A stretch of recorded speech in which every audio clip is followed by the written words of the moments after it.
See it? I look We okay? are live today with Congressman Jamaal Bowman for the District 16. Congressman, thank you always. Thank you always for taking the time to sit down with us. We appreciate it. Yes. Because in nowadays, this is the way to talk to the people who voted you in. Okay, most of the time, we have complaints, not about you, in general terms, that we're able to talk to those that we elected just before elections. Yeah. Once they elected, they fade away. We understand that you are voted to do a job, you and the others, so you no longer have time after you get elected to be going to the train station or walking around because you're doing the work that you were elected for. Mm-hmm. So option B is talk to us through this, where people can engage, ask questions, challenge you. And again, guys, when we talk about challenge, we want to make it clear that this platform is a platform that does not endorse or oppose any candidate. We're here to talk to those seeking elected position. We're here to talk to them so they can voice what they stand for, so you make an informed decision on election day. So we don't take sides, we just inform. Sounds good. Sounds good, right? Yes, yes. Don't we wish all media was that way? Yes, we do. Yes, we do. Okay. Congressman, things have reshaped. In the sense of districts, things are not what they used to be. How does that impact? So the 16th district used to comprise all of the North Bronx and southern Westchester up to about Scarsdale. Because New York State lost a congressional seat due to the census population numbers decreasing, the line shifted a bit. So now Congressional District 16 encompasses the Edenwald and Wakefield sections of the Bronx and more of Westchester, including White Plains. What we saw is a decrease in the concentration of black votes by a very substantial percentage, which actually violates the Federal Voting Rights Act, and there might be a lawsuit pursued to deal with that issue. But it's still a majority-minority district, which is very important to me personally. And it's a district that wants quality leadership and is really focused on saving our democracy and moving our country, keeping our country moving in the right direction, even though we've hit many bumps in the road recently. But it's a great district. I mean, I love it. You know, you could get from any part of the district to any other part of the district within 30 minutes without traffic. It's incredibly diverse, both ethnically and culturally, but also economically. And, you know, we just had a tough primary, and the new district decided to support me as the Democratic nominee for the general election. So we're obviously very proud after winning a historic election against Congressman Engel in 2020. You know, anyone can do something one time. You know, that could be a fluke. But for us to be able to do it again in a pretty substantial way, you know, we're very proud of that. So you won the primary with a little bit over 57% of the votes. Am I correct, sir? I think it was about 54% when they finally counted the mail-in ballots and all of that. So 54, 55%.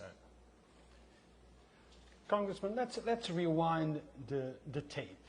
And let's talk a little bit about the promises, the changes that you talked about before you were elected for the first time. Let's talk about the accomplishments, things that you have accomplished, things that you have not, and why. Because look, we all understand that we have a vision when we decide to run. And we run because we feel that we can do better than the other person who's running against us or against the other person who was there on the job. Ego. That's why you ran. Mm-hmm. But we also know that not everything is possible. You know, that yes, I have a vision, think this needs to be changed, but sometimes it's not within my power to change all the things that I feel needed to be changed. Mm-hmm. Let's talk about the things you accomplished. the things you did not accomplish and why, and if you are thinking about pursuing that vision if you are elected again.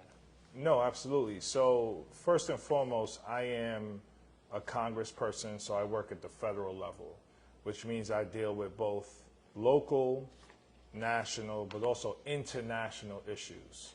So a lot of the policies that we work on are focused on national spaces as well as international spaces. Having said that, you know, one of our first major accomplishments was to be an original co-sponsor of something called the American Rescue Plan, which brought in historic investments to Yonkers and places like Yonkers all over the country. We were able to bring in $87.5 million to Yonkers City, and a large portion of that went to the Yonkers school system. And me being a former educator, we had a lot of objectives related to education. You know, fully funding public schools, lowering class size, bringing in more mental health supports, supporting children with special needs. And that money that went to the Yonkers school system was used for all of that. And I know this because I've been in direct communication and have been directly working with Dr. Quesada on many of the initiatives that he's pushing in the Yonkers school system. Just a couple months ago, we were actually together at Harvard at a workshop looking to develop a comprehensive plan to support all of our kids, regardless of what their needs are. So that's a major, major accomplishment for Yonkers and something I'm very proud of. In addition to that, we have something called community projects that we are able to fund as we work in collaboration with community-based organizations. Two major projects that we funded so far have been senior affordable housing, working in partnership with West Hab, and health and wellness, working with partnership with the YMCA, looking to upgrade their pool facilities there. So those are two things we're very proud of. In addition, going forward, we are working with the YWCA to help with a job recruitment training program. We're also bringing in funding to help with the water treatment by the Hudson River in Yonkers as well, to make sure we make the proper investments there. But I think the biggest thing that we've accomplished that we're proud of is, you know, politics is a mysterious place for people who aren't involved in it. And there's often communication between people within the inner circles and people who are, certain people who are brought into those circles and certain people who are kept out.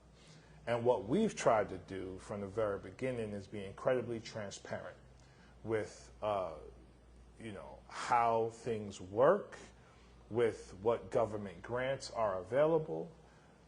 We've tried to learn more about the different programs that need additional support, like Yonkers Arts, the Arts Collective, my sister Deanna Robinson, my brother Jonathan Alvarez, and many others who are on the ground doing incredible grassroots work. What we've tried to do is demystify what a congressional office does and is supposed to do, and really meet people where they are. So you have people who, you know, never had a conversation with a congressman. They have my cell phone number. You have people who were never part of the conversation, never really felt empowered, are now a part of the conversation and feel empowered. So I think that, bigger than anything, more than anything, is probably our biggest accomplishment.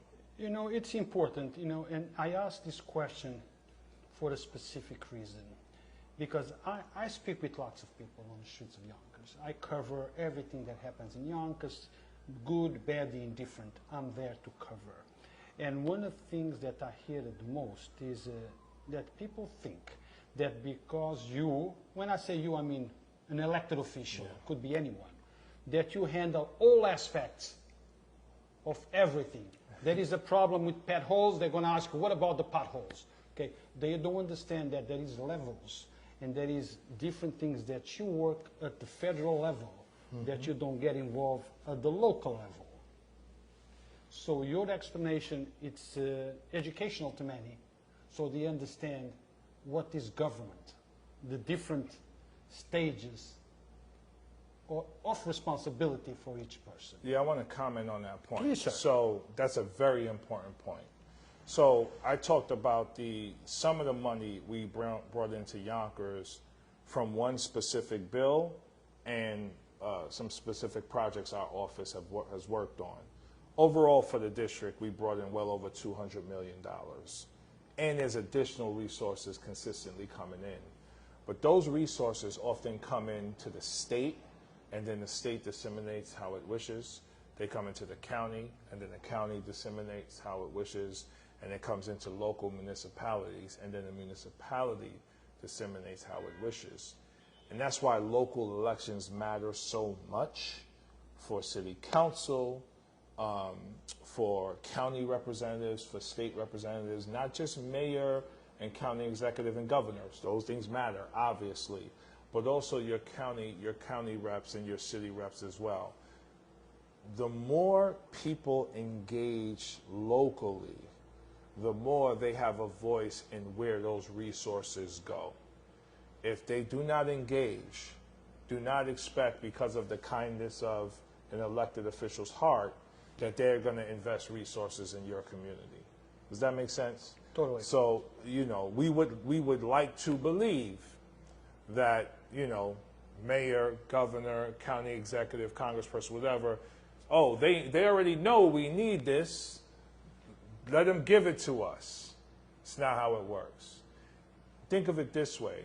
If there's one group, one lobby group in whatever area, in restaurant, let's say a restaurant group calls my office every day for 2 weeks in a row, for a month in a row, I'm more likely to pay attention to them than if the YWCA, which has never called me, right? So it's really important for people watching to understand that call your elected officials. If they give you the cold shoulder, call them again.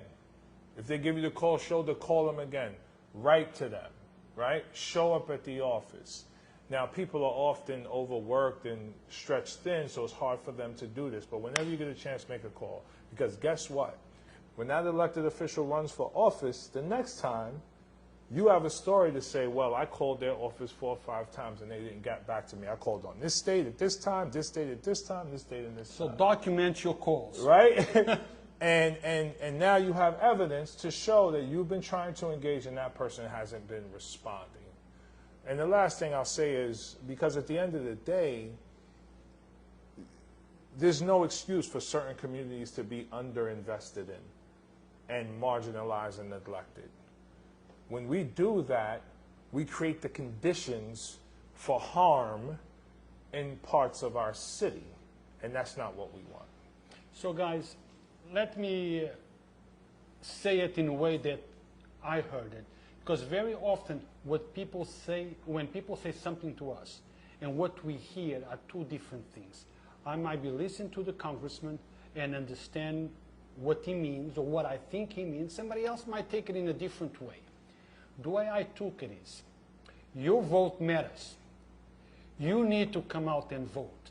I often hear, what for? Nothing changes. Well, things do change. I can give you a quick example that in the city of Mount Vernon, the mayoral election last time was won by 1 single vote. So voting matters. You need to be involved. You need to call. And even if somebody tells you, listen, just because you called 100 times does not mean that we're going to pay more attention to you. Yes, it does. We pay attention. Yes, it does. We pay attention. It matters. And again, we work for you. We're voted in by the people. We work for the people. So someone can call my office and tell me what to do because I work for them. You know, sometimes people don't see it that way. They think we are in power. They're not powerful because they're just a working person of whatever means. But that's not true. It's a democracy. In a democracy, your voice is very powerful. So it's not just about voting. It's about the advocacy in between the elections. What work are you doing from one election to the next to hold me accountable to make sure I do what I need to do. And then what am I doing to earn your vote the second time around? You know, that's how it works. Congressman, we have all heard about the migrant situation that are being shipped to your area. Mm-hmm. How you see that? Implications, resolutions, impact? Yeah, so first of all, this is a political ploy by Republicans to make Democrats look bad. Republicans are vicious and devious in their politics, downright evil, in my opinion, when you look at them causing an insurrection on January 6, 2021. This is what they do. What are you talking about? Oh, you forgot about that? The insurrection? But they were terrorists. They were there to hug and kiss and take pictures. No, they were patriots. Patriots. Yeah, patriots, yeah. So, so this is a Republican ploy. Our country has always been a country that provided safety and shelter and opportunity to asylum seekers.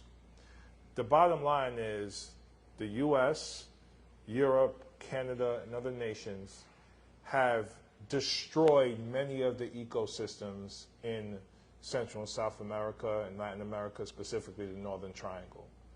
I went to the Northern Triangle. I went to Honduras and Guatemala to talk to the indigenous people there, to learn more about what's happening there, what's causing mass migration. And there are companies going in there to mine for precious resources so that they can continue to make a profit and build wealth in the West. They have totally disregarded the indigenous homes and ecosystems. Poverty rates are as high as 70%, no public school system. People are so desperate they are traveling across multiple countries to come to America. And we've supported governments out there who have been corrupt, and police and military who disappear families, where families have lost loved ones and don't know where they are, never found a body or anything. This has been going on in this part of the world for several decades. So we are part of the problem there. So when people come to our country, we have to provide them shelter. We have the wealth, we have the means, we have the people. We're supposed to have the heart. We have the Constitution that is rooted in making sure we provide a space for asylum seekers. So when they come, we have to provide food, clothing, and shelter and opportunity for them. And oh, by the way, our economy is driven by immigrants. Incredibly hardworking. They provide incredible value to us. To our country as a whole, our GDP, and we're the wealthiest nation because of immigrant labor. So let's not act like we haven't welcomed this for many decades. It's now a fear-mongering talking point for Republicans. So in other words, sir, we are in part the root cause of many of the problems why they are fleeing their homeland. But when they come to the country who caused those problems, we turn our backs and say, no, go back to where you came from. So I've been to the Northern Triangle, Honduras and Guatemala. I didn't get a chance to go to El Salvador. And I've been to the border in Laredo, Texas. I've spoken to Border Patrol police there, and I've spoken to FEMA, which is providing aid to people who are coming. We invest so much more in the Border Patrol there than we invest in FEMA. And the Border Patrol police told me well over 90% of the people they encounter are not criminals. They're just people looking for asylum. So that illusion that it's a myth. It's a myth. Yeah. The illusion that some folks, elected officials, are projecting that we're protecting the country from criminals is actually a non-existence. No. This is just to create. The criminals are here, and they're not only black and brown, right? The demand for drugs is here. That's why drugs come here. And it's not only black and brown people who do drugs. We still have an opioid epidemic. We still have an epidemic in many other areas that we're not dealing with properly. So the short answer is, when people come here, we have to provide them, we have to be humane, and we have to take a humanitarian approach. And the more we do that, the more you see a decrease in, the more we do that globally, the more you see a decrease in mass migration, decrease in crime, increase in education, increase in outcomes overall, positive outcomes. Let's talk about crime. Yesterday we saw a report that says that Yonkers Police Department is one of the third best police departments in the nation. I believe it's the nation, at least one of the three top police departments. I think we have a good police department. I wouldn't say we have a perfect police department because there is no such thing. Yeah. Okay, and I have interviewed all the commissioners, at least the three last commissioners, and they always say, listen, we have a good police department, but there is room for improvement to make it a better police department, and they all agreed that there is. How do you see our local police department? I ask you this, I know that this has nothing to do with the job that you do or if you elected, but above all, you will get votes because you get connected and understand the problems of the people of Yonkers. Okay, you can relate to those problems, and you are a resident of Yonkers. Of course, of course. So first of all, any police officer and police department that's doing a good job needs to have our support, 100%. It's a tough job. They put themselves in harm's way and their bodies on the line every day, so they need our support. In addition to that, if there are police officers or police departments not doing the job the way it's supposed to be done, there needs to be accountability in terms of ensuring that we maintain the highest standards of law enforcement. In addition to that, I don't think we should look at police as the only answer to crime and public safety. We have to begin to ask different questions and have new conversations, like why are people committing crime in the first place? What do we know about people who are incarcerated? Why is the recidivism rate so high? Like, why are people rearrested so many times? When they are arrested and they do time, what resources are provided in there so that when they come out, they could be contributing members to society? You really believe in that? Of course. You really believe that the people who are in jail, they are turned around due to programs they have in jail? Well, they're human. That's what they that's what it's supposed to be. Yeah, but well, is it what it is? Well, to my knowledge, it is not what it is. I visited Rikers Island as one example. It was a nightmare. They had 3 or 4 people in a cell as big as your shower, and I'm not exaggerating. I'm going to visit other facilities in Westchester and throughout the state as well. Any facility that houses people from Yonkers and Mount Vernon in my district, I'm going to visit. Because people, you know, obviously there needs to be accountability and quote-unquote punishment. But if we only have punishment without restorative justice and rehabilitation, the person is going to come out and behave in the way they were treated when they were incarcerated. So, especially if someone's incarcerated for a non-violent incident, you're putting them in a cage. We put animals in cages. You're dehumanizing someone as soon as you close the cage. I was arrested when I was younger and immediately released because it was a mistake. I was put in a cage because I didn't have my insurance. Car insurance was allegedly suspended. And so when you put someone in a cage and you keep them in the cage, there's no rehabilitation, they're going to come out and behave like what they became when they were in the cage. That's why we see these high recidivism rates. So the law enforcement has to work with prosecutors and public and defenders, has to work with education, has to work with healthcare as a community approach to decreasing crime. Because the other thing we know is the majority of people who are incarcerated have been diagnosed with a learning disability, a substance abuse disorder, a mental health disorder, or some form of trauma. The majority of people, by far, well over 70%. So if that's the case, those are things we could begin to deal with while they're out. Now, you mentioned a few parts of an equation in order to resolve the problem. Rehabilitation, law enforcement, prosecutors. But one thing that I feel that needs to be rehabilitated or change the system, it's also society. We can have all that. But if society does not give those folks a second chance, Yes. what do we expect? Like you mentioned, Jonathan, 914, works very hard to create a second chance for folks that were prior incarcerated.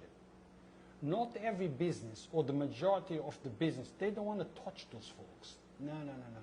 They're afraid of liability. If something happens again, you work for me, blah, blah, blah, blah.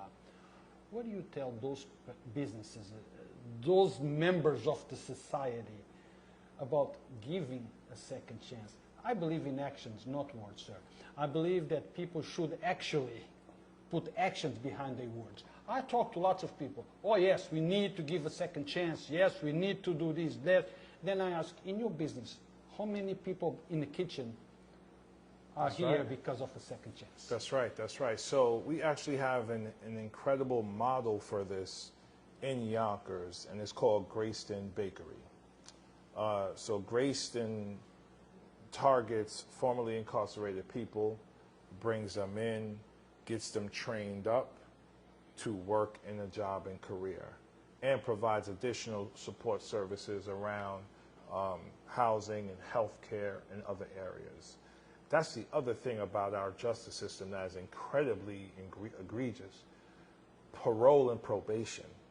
It's like after you do your time, you're free, but you're not free. Correct. And New York State is better than some other states, but you can be restricted in terms of access to jobs, access to housing, access to travel, but in other states you can't even vote, even though you've been released. So you put someone back against the wall after they come out without services, and if they were diagnosed with a mental health, needing mental health supports and other supports and don't get that, what are they going to do? They're going to commit another crime, or harm someone, or kill someone. And now the community is hurting, and the first thing we say is arrest them and keep them locked up. But they're locked up at taxpayer expense as well. What if we invested a portion of that towards what people really need? Give people what they need. I'm a former educator. I used to teach in classrooms with 30 to 35 kids. A third of the kids were on point. The way I taught, it met their needs. Another third were close. The other third needed something completely different. You know what my job was as a teacher?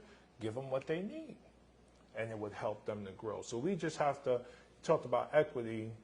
We have to become a more equitable society and give people what they need, including those who have committed crime. Congressman, as you know, this is live, and we have people commenting. That's why sometimes I have to take it. Not that I'm disrespecting or not paying attention to you. It's because I'm trying to see what they are saying in order to relate to you.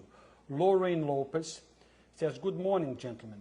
Not a question, but a comment. Congressman Jamaal Bowman has been consistent with his from day despite having obstacles on daily basis. I, for one, I am proud and honored that he represents me, and I will advocate for him and support him at any time. That's an endorsement, no? I think so, yes. Thank you, Lorraine. Good morning, gentlemen. That's the same question from Lorraine. She just posted once. Angelique Pinwinski.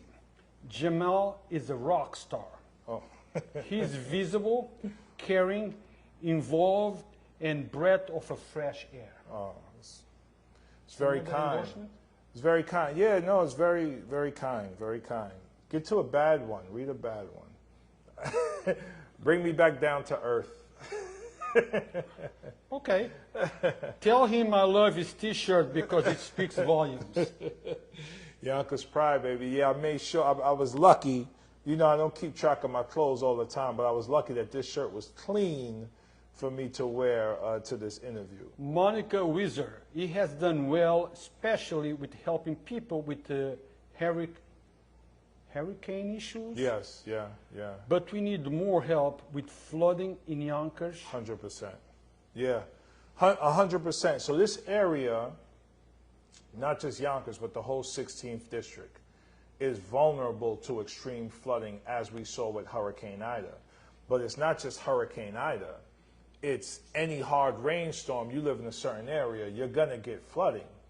This destroys property, this destroys homes, this kills people. And people don't have the money to rebuild their lives after every rainstorm. And that's why we were pushing so hard, and we continue to push so hard to deal with the issue of climate change. Because the reason why we're having these harder storms more consistently is because the earth is warming at a very rapid rate. And if we don't reverse the impact of that, the storms will be more severe and more consistent and will cause more damage. So it's about rebuilding the infrastructure, but in alignment with our climate goals. We got to decrease fossil fuels. Unfortunately, there is many that do not believe in climate change. Still? Still, sir. You did not know this? Look at, if you don't believe in climate change, look at what just happened in Pakistan. 1/3 of the country completely destroyed. Yeah. The displacement of 3 million people. And Pakistan only contributes 0.3%, 0.03%, my numbers are off, but less than 1% to the fossil fuels in the atmosphere. Well, sir, the argument is things like that always happen. Hurricanes always happen. These always happen. Nothing new here. But devastation was not as much as it is. No, it's never. Do you wonder why? Do you ask yourself why? Yeah, yeah. And again, from a foreign policy perspective, right? So many people ask me, why are we giving so much money to foreign policy and not more money here? So think about this. In other countries, climate change is already causing famine and desolation. People can no longer grow food in certain areas. So you know what they have to do? They have to mass migrate to other areas where the food and resources are limited. What happens when we have limited resources? People fight and kill for those resources. So climate change is literally leading to mass migration and conflict. And then what do? We send money to other areas to support conflict resolution, and that's less resources spent here. So guys, let me take this opportunity to give a shout out to the place where we are. Dos Marias, 200 New Main Street in Yonkers. Check this out, guys. Check it out. Dos Marias. If you want a tasty taco any day of the week, come on down. But if you want that special Tuesday taco, guess what? Don't come on Wednesday, come on Tuesday. That's why they call it Tuesday taco. Great drinks, great ambiance, family ambiance. You can come, make new friends. Because personally, I always have room for one new friend, and so should you. So come down here any time of the week, have a drink, have some Mexican food, some tacos, or whatever. Enjoy life, because life, there is more to life than just work, putting money together in politics. Social life, it's so important. And the shrimp burritos are banging too. Oh, God. Now I have to come and have one. Banging, yes. Guys, come on down, seriously. Support your local businesses. You know, if you have to go to a restaurant, come to a local restaurant. Dos Marias and a whole bunch of other restaurants right here in Yonkers. Now, Congressman, election is just around the corner. You have somebody running against you, Dr. Miriam Leavitt-Flitzer. What is, if I'm a person that I'm not sure who to vote for, and I need to hear something that will say, okay, this is my candidate, or that is my candidate, what would you say it's the biggest difference that will make me go this way or that way? In other words, what is your platform compared to what is her platform? Because I'm sure that you study her. I'm sure that you know the differences. I'm sure that you know why I should vote for you. So tell us that. The short answer is I'm an educator. And what I mean by that is I govern from the perspective of the people, because I meet people where they are. I listen, try to learn, try to understand. and try to work with them to serve their needs. One of the reasons why I gave an early shout out to Deanna, Jonathan, Patty, Yonkers Arts, YWCA, YMCA, is because these are people I've been working with and groups I've been working with from the beginning. One of the reasons why Lorraine and others, are giving me a shout out on your platform is because I've worked with Lorraine, I've worked with others, just really trying to learn and understand what the needs are, and with a mission to bring people in who have never been in before, right? My opponent doesn't have a history of doing that, even in her work in her private life. And so because we've done that, because we have measurable outcomes, not just in terms of money, but projects, closed cases, over almost 4,000 closed cases. My perspective of governing from the perspective of an educator, using my 20 years of experience as an educator in this new space, I think, make me the best person to be reelected. And I think the primary, see, this is a majority Democratic district by far. So the primary is usually the bigger race. In the primary, you usually see, well, how well does the district really receive this person?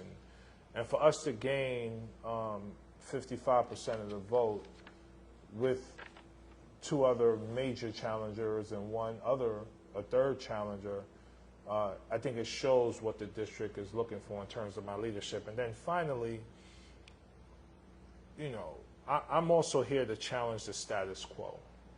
The status quo's been in place for a long time, and the status quo didn't really include progressives or people of color or women or people of a lower socioeconomic status.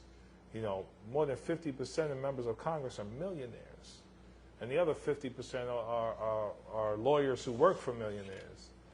I come from, lived in the projects, lived in rent-stabilized apartments. My mom was a single mom with my 3 sisters, worked in the post office, lived in Yonkers now well over 10 years. And what I found very quickly is I found my tribe. Like I'm from Manhattan and East Harlem, but when I came here, the love was very powerful from the beginning. Love from me to them and them to me. We won every district in Yonkers against Ingle. And then we won every district again against these other challenges. That shows that there's a really powerful connection and that we're at the beginning of building something really special. Some folks refuse or don't want to believe that inflation is coming. Well, it's here. That's what I was going to say. Yeah. I was going to say inflation is not coming. Inflation is here. What type of legislation are you anticipating or thinking about doing to deal with inflation? Yeah, well, we've already introduced 2 major pieces of legislation to deal with inflation, because here's the major problem with inflation, something called price gouging. So companies are raising prices to maintain and even grow the profit margins they had before the pandemic. So they are making more money now than they did before the pandemic because they're capitalizing on the pandemic and the recent government investments to keep people afloat. So Republicans will say, oh, it's too much government spending. What we're saying is stop the price gouging. So we introduced a bill called the Emergency Price Stabilization Act. And this bill seeks to cap the prices of certain goods and services so that people can afford to live. We don't believe anyone should pay more than 3% of their salary towards utilities. We don't believe people should pay more than 25% of their salary towards rent or mortgage. We believe the price of gas should be capped. The price of groceries should be capped. And we should look across the economy to see where else can we cap prices to protect people from inflation. So that bill focuses on that. We also introduced the Babies Over Billionaires Act, because right now billionaires do not contribute enough to our tax system. It's not equitable. they have something called unrealized capital gains that they don't pay any taxes on, but they can use as leverage to get more loans to own more of the economy. So the president wanted to tax that at 40%. Our bill seeks to tax it at the same rate. That would generate revenue that can be reinvested in the American people. So we're not against wealth. We're not against building wealth. We're against inequality and inequity. There's no way you can have this level of wealth and for a democracy to work. That's why people are so stressed and frustrated, and then Republicans push fear, and stress, frustration, and fear lead to more crime. And now we're feeding the prison industrial complex. So you invest in people, help them get education and jobs, and the stuff that they need, they're not going to commit crime. Well, guys, this is going to conclude our interview, unless, of course, Congressman, you have something else to add. And I always like to give my guests an opportunity to close the show, okay, with whatever you think you need to say. But I think we need to pinpoint the importance of voting, because lots of people don't go out there and vote. We all have an opinion. We all talk about things. We all say this is wrong, that is wrong, but we don't assume the responsibility that certain things happen because we kept the same people there. So if you think that things need to be changed, you need to exercise your voting rights. You need to go out there and vote. 100%. So first of all, I also want to shout out Tanya Connor, who's also doing great work out there. And there's so many people. If I try to shout out everyone, I'm not going to remember them all. But yes, voting matters, because if voting didn't matter, I would not be in office. If I wasn't in office, we may not be having a lot of the conversations that we're having now, and people wouldn't feel like they were a part of the process, and people wouldn't feel empowered as part of the process. So absolutely your vote matters, but more importantly than that, what you do in between elections matters as well. Make time in your life to engage in our democracy, and that could take a variety of looks. That could be calling your elected official, writing to them, showing up at their office, showing up at public meetings, joining the school board, joining a grassroots organization. That can mean any of those things. So definitely engage all elected officials, and please engage our office as well. We do a lot of work with community-based organizations to support them and get them funding so that they can continue to build their not-for-profit. So please contact our office. Let us know what you're doing. Let us know what we could be helpful in terms of fixing a problem, but let us know your vision for Yonkers. Yonkers is an incredibly special place. It has so much untapped potential that we're about to unlock and take to the next level. So please be in touch with us. Absolutely go out and vote. Election day is November 8th, I believe. Yes. Early voting is October 29th. Do not say it doesn't matter. It matters, because guess what? If Republicans win Congress, they will do everything in their power to put someone like Trump back in place. And they don't care about democracy. They want fascism and power. So your vote absolutely matters.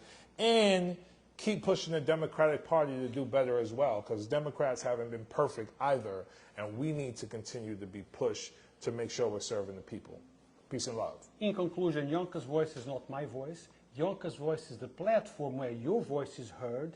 So anyone that has anything that you feel it's important for the people of Yonkers, Westchester County, or New York State to know or to hear about, call us, write us, yv@yonkersvoice.com. As always, we don't endorse, we don't support, we inform. We don't make the news, we report the news. One more thing. Shout out to Rue and the work you do, brother, for Yonkers Voice. Thank you. It's so important to have smart, honest, objective journalism in our cities and society. And as I look throughout Westchester County, I don't see much of that anywhere. Rue and Yonkers Voice is doing that work, and I'm going to push him to do even more, because we need truth and honesty, and we need the voice of the people. So thank you, brother, for that. Thank you, sir. Thank you always for stepping up and come and talk to us. Thank you, guys. Until later.